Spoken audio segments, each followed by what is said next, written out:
Last class, we looked at food and commodities, and what we're looking at is what is food and what is a food commodity.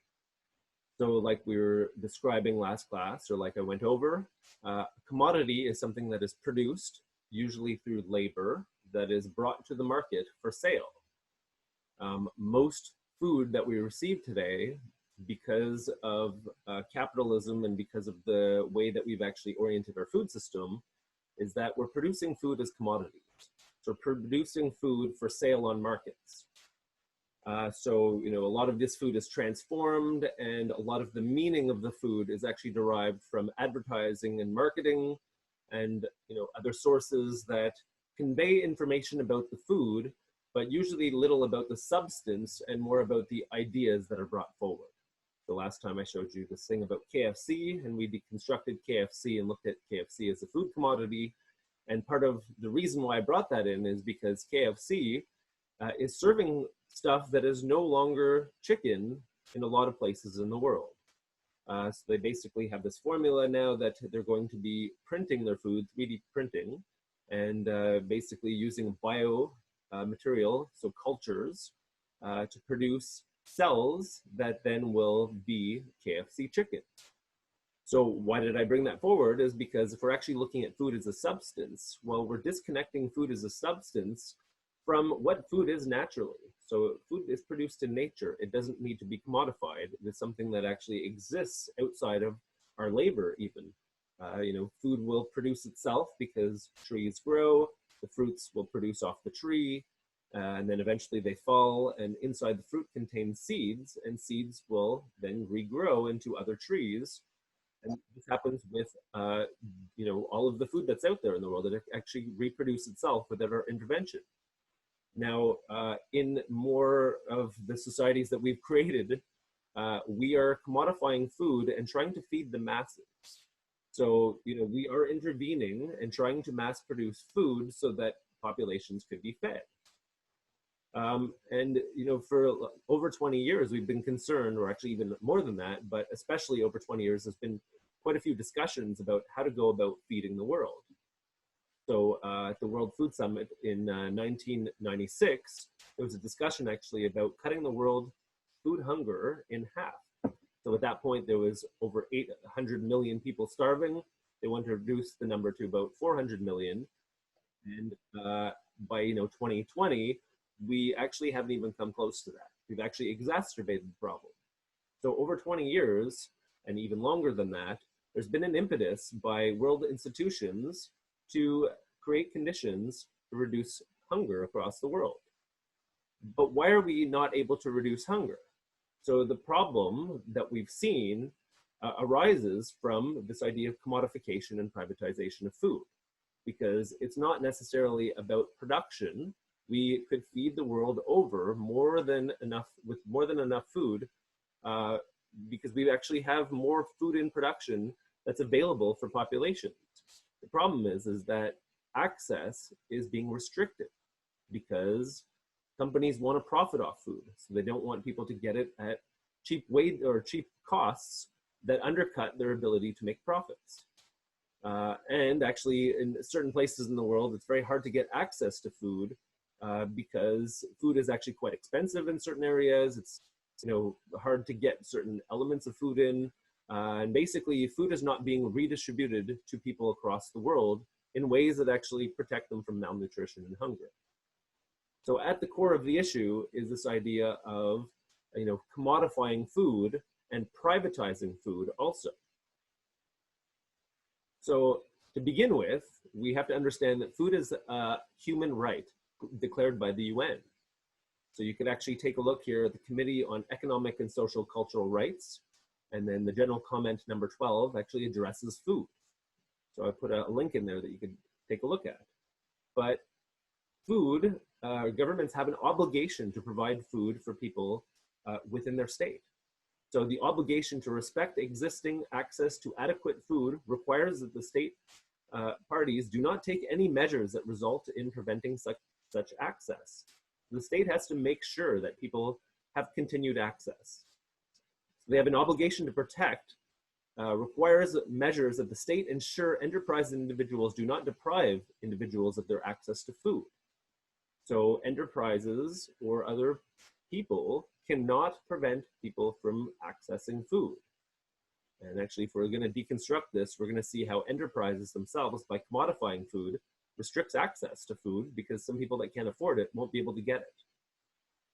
They have an obligation to fulfill or facilitate means the state must proactively engage in activities intended to strengthen people's access and utilization of resources and means to ensure their livelihood, including food security. So they must fulfill an obligation to provide food security. So whenever a group is unable, for reasons beyond their control, to enjoy the right to adequate food by the means at their disposal, the state has an obligation to provide that right directly. So all states across the world, according to the UN and our Declaration of Human Rights, have an obligation to provide food. So why are people still malnourished? Because when we privatize food, we restrict access to food to groups of people that don't have the money to buy it in markets. So to look at chapter 3 of Eric Holt Gimenez, Foodie's Guide to Capitalism, he identifies food as a commodity, which I described in quite lengthy detail in the last lecture. But a commodity is the basis for wealth accumulation. So property is a necessary thing for capitalism to exist, as well as it provides the basis for people to start to accumulate.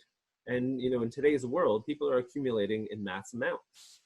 So I don't know if people are aware of this, but Jeff Bezos had made a record in one day, made $13 billion about a week ago. We have people that are accumulating way more than we ever have had in our societies before.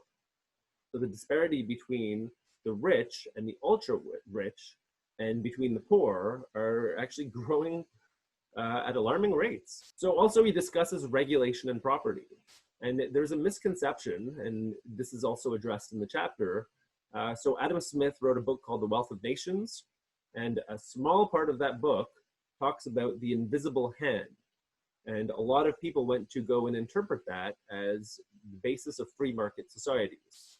So there's a misconception is that, in order to have capitalism operate properly, is that markets should not be regulated. They should be left up to the capitalists to determine how markets function. And, pointed out by Eric Holt Gimenez and other people that I've mentioned in past lectures, like Karl Polanyi, describe actually that it's part of the idea of property and capitalism goes along with regulation.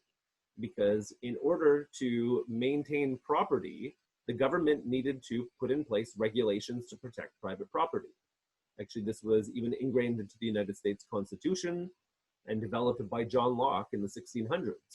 So basically the idea that property is a natural right of people. Now, people have always had the idea of possessions, but this idea of property goes a little bit beyond that, because you could possess something, but, that gives you access for the time being. The idea of property is that you own something and you could take it away from somebody else, or you could even destroy it. The extent that, in Eric Holt Gimenez, he talks about Proudhon, and Proudhon talking about property as theft, because it is actually about not including everybody and not giving people access, rather than just regulating it so that people could actually keep things for a long time. That was in existence before. So property is different than possessions. Okay? We could possess things for whatever time we need it, but the idea of property is that you have ownership, you have a deed to something, and you can actually appropriate things and expel other people from these things. And actually, looking at land, the idea of private land, somebody has the ability to expel other people from this land. So we could create enclosures and expel people from the enclosures. And this was used in colonization, especially when Britain was going across the world. What they would do is they would, create conditions of property where they didn't exist before. The First Nations people, the Indigenous people in Canada didn't have the idea of property per se, and the ideas brought to North America at that point expelled the indigenous people from their lands. So the idea that you needed to work on your land, cultivate your land, and then you could have a deed and own the land was not something that was part of the understanding of these nations before that. So this was a very big part of colonization and the way that Europeans were able to go and take things from the world. So another part of it was about appropriation of surplus value, because capitalists, when they owned the means of production, claimed to own the products that come out of that also. And from that, they're able to extract surplus from people's employment, or basically from their work. So part of property and the definition within that is that capitalists could actually own the means of production and extract the wealth from that also. The other aspect, I guess, to keep in mind is that property and ownership and wealth are becoming extremely concentrated. So people like Jeff Bezos, people like Bill Gates, and other people are now in the hundreds of billions of dollars of accumulation. So I think Jeff Bezos' wealth today is close to $200 billion, if I'm not mistaken. And like I said before, made about $13 billion in one day. You know, Jeff Bezos is quite a special case in the way that he claims that because he doesn't reside in any territories necessarily, that he doesn't have to pay taxes. So what I'm going to show you in this lecture is wealth is becoming extremely concentrated to the extent that it actually has detrimental effects to people's livelihoods, and the people at the bottom are not increasing like the people at the top. Ercole Gimenez also talks about differentiations between different types of property.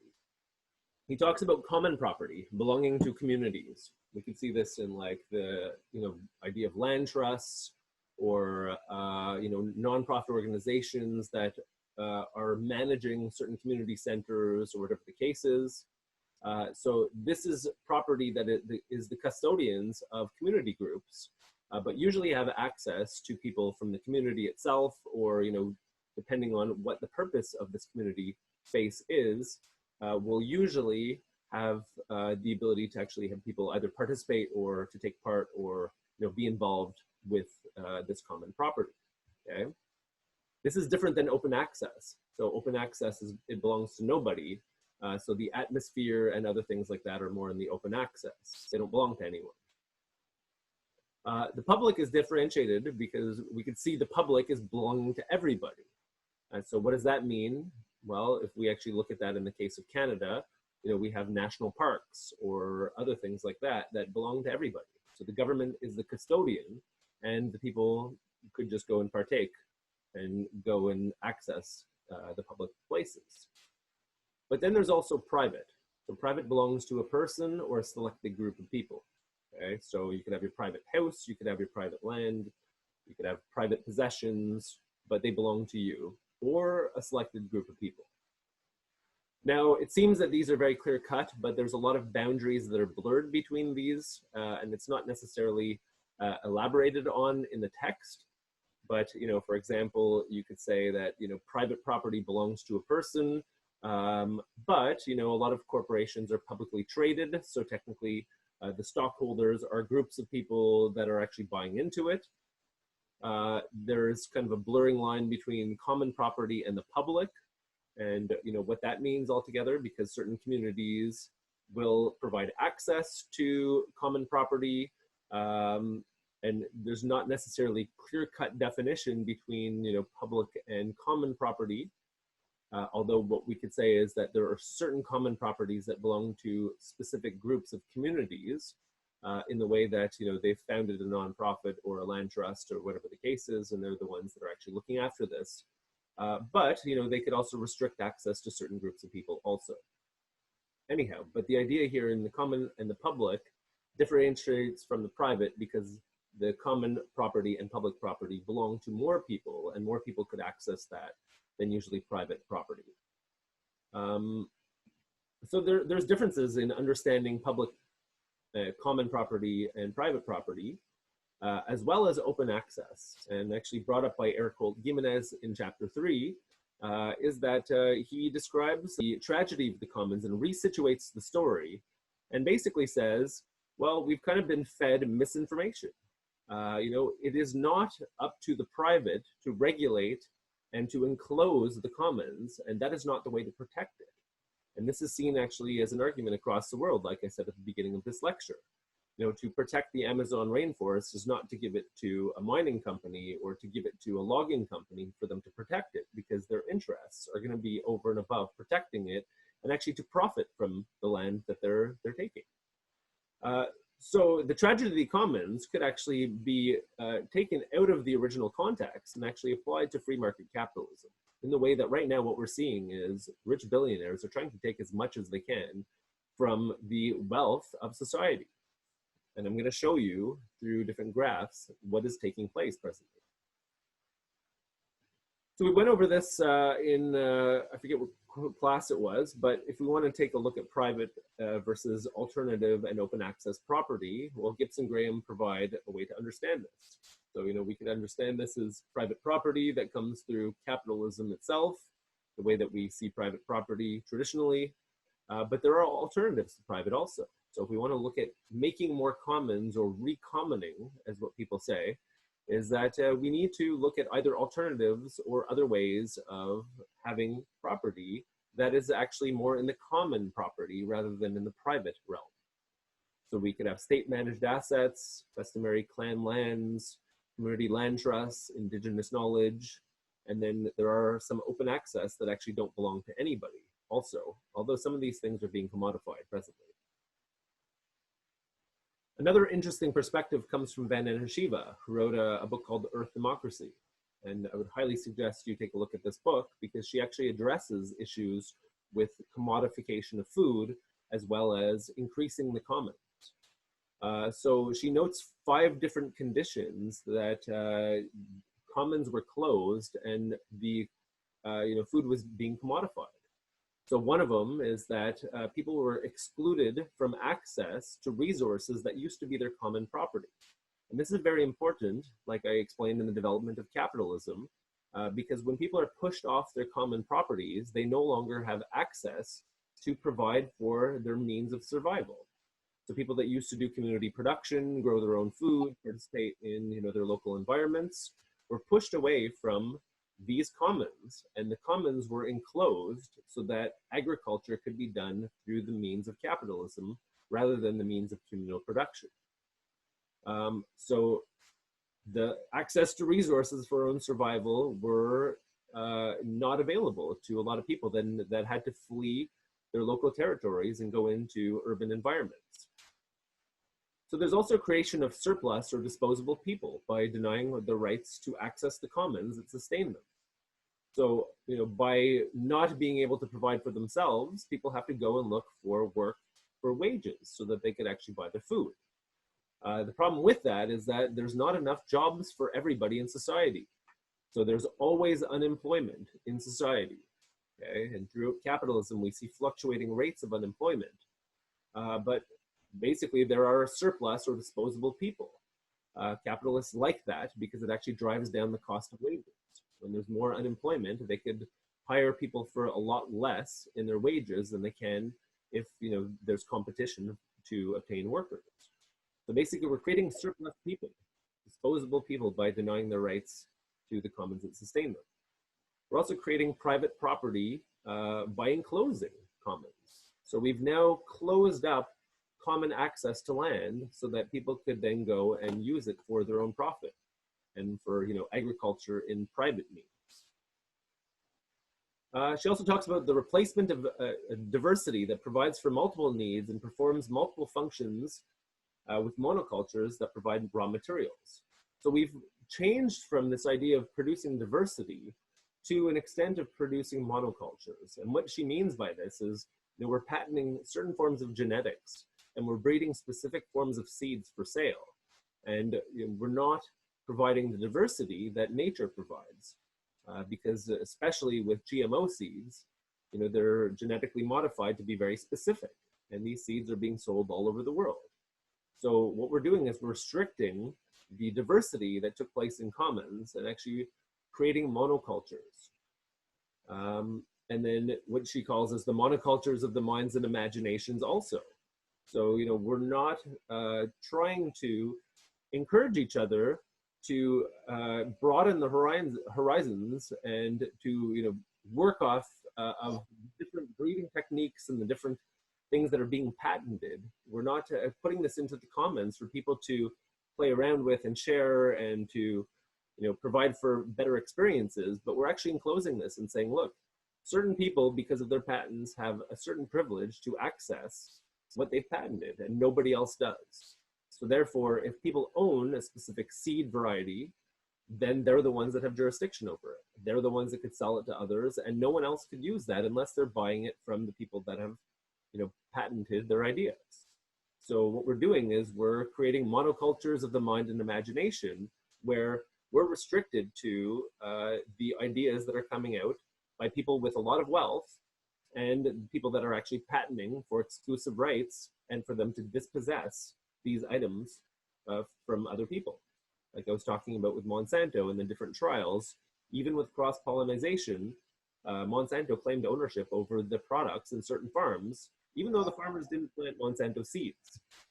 So, by commodifying, especially food, what we're creating is conditions where people will be malnourished because they're not going to have the access to have the means of production, but not have the access either to the fruits that are coming out.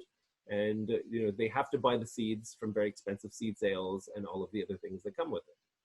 So if we want to be able to feed the world, we have to start addressing the commons and private property and how that all functions. Because like I'm saying over and over, we could feed the world over, but because of these conditions of private property, this actually prevents people from getting access to food across the world. So a couple statistics brought up by Venn and Ashiva to kind of drive the point home that farms especially and farmland is actually being hoarded by very small groups of people. So as discussed in Eric Holt Gimenez, there's a land grab going on. Okay? Naomi Klein wrote about that in Disaster Capitalism. So when cheap land is available, either because of disasters or other things that take place, tornadoes, hurricanes, floods, and different things like that. But also, there are certain places in the world where arable land is actually a lot cheaper than it is in Canada, the United States, or other industrialized nations. So there are groups of people that are extremely wealthy that are going up and trying to buy up all the arable land. So she gave some statistics about the European Union. 1% control 20% of the European farmland. 3% control 50% of European farmland. 80% of farms, small scale, only control 14.5% of the European farmland. And this is quite substantial in the way that 70% of the world is fed by small farms. So small farms that actually have very little land compared to the people that are hoarding land. Between 2007 and 2010, small scale farmers lost about 17% of their farmland in Europe. So this has been linked to a whole bunch of negative consequences, farmer suicide because of debt and other things like that as well.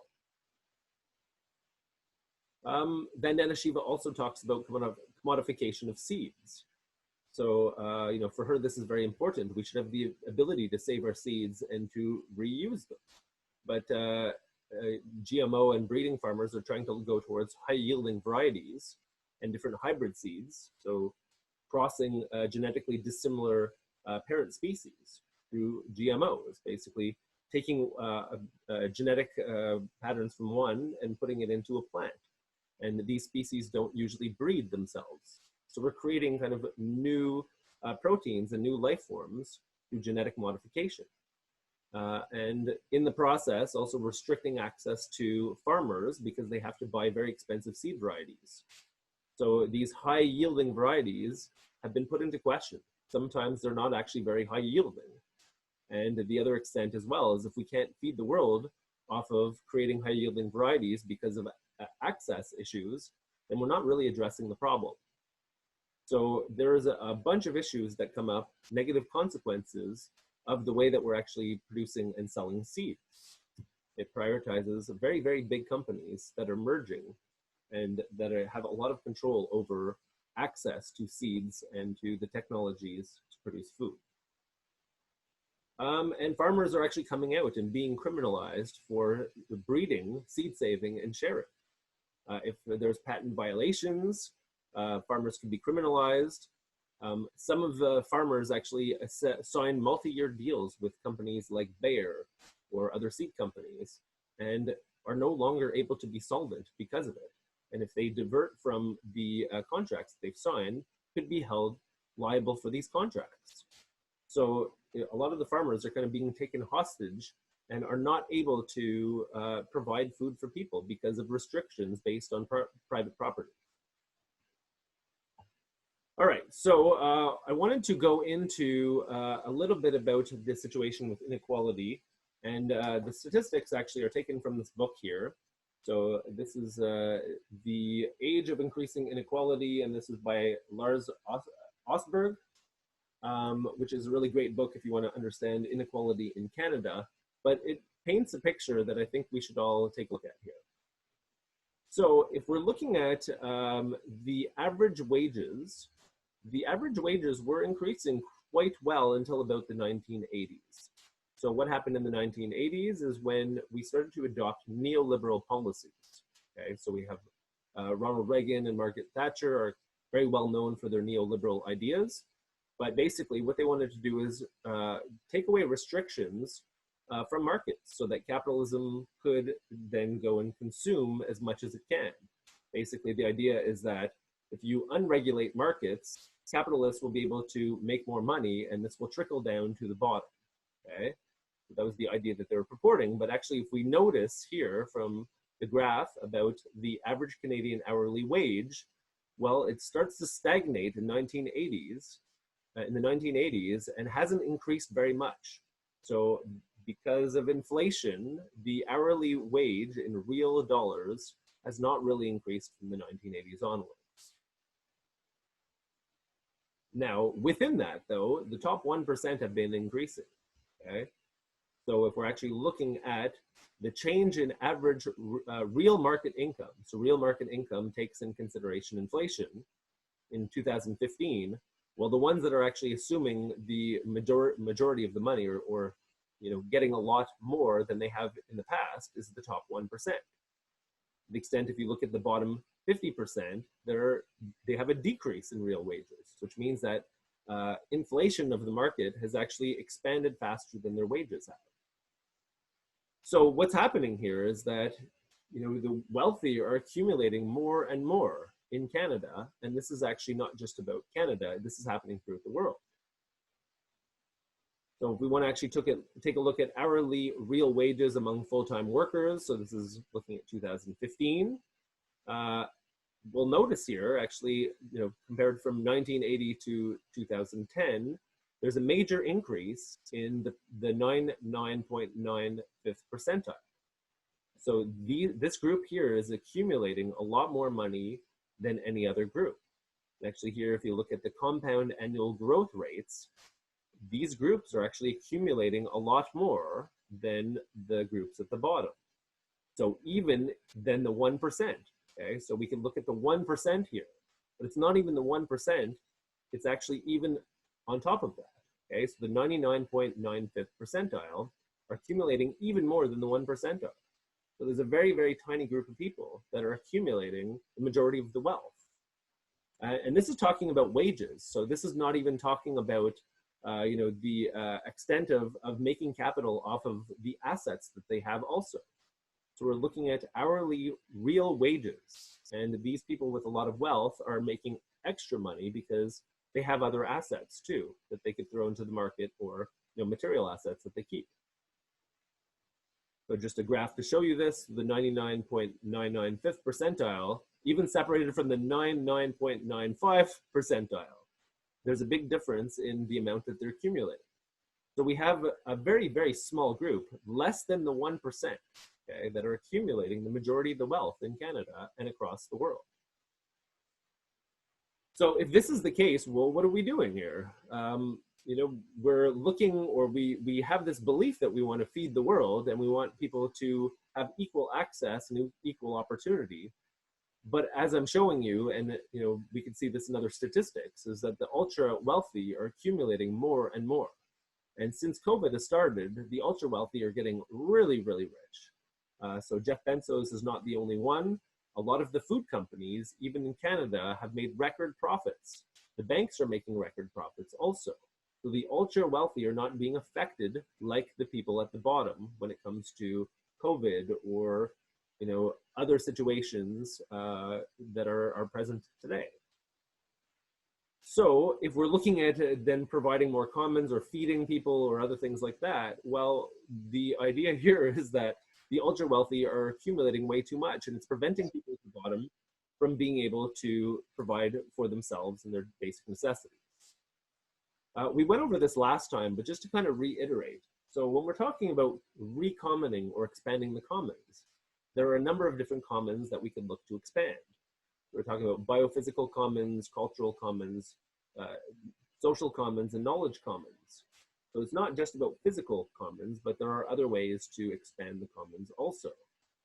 And ways that we could assess the commons. So these things are quite important because I know a lot of people think about commons as open access and that there's not going to be any care or responsibility towards any kind of common land. Well, that's not the case, actually. Usually what happens, we designate people that are going to be the custodians of this land themselves and actually take care of it. You'll hear actually these things coming out of a lot of First Nations communities. They're the custodians of Mother Earth, and they're taking care of the land and actually want to prevent destruction from taking place. So there are ways to prevent destruction. There are ways to recommon land and property, and actually to see divisions not necessarily as just private property versus public property, but we could look at different ways to co-own property, like in cooperatives, or to protect property, like in land trusts, or to have community banks, like kind of like Caisse Populaire and other kind of banks, or schools or knowledge could be in the public domain. A lot of the knowledge that is actually produced in universities are actually funded by the federal government. And some of this knowledge is being privatized. So we can think of knowledge also in the commons and a way to, expand common knowledge. This topic is quite complicated in the way that a lot of people take this idea of property for granted, as if this is our natural right and we have the right to privatize whatever we want. And if we keep that in mind, well, it's going to be very difficult to feed people across the world because it means that if they don't have access to markets, they're not going to have access to food. So the question here is, how could we expand the commons? And there's quite simple solutions that I could say is that the government can nationalize more businesses or territories or the things like that.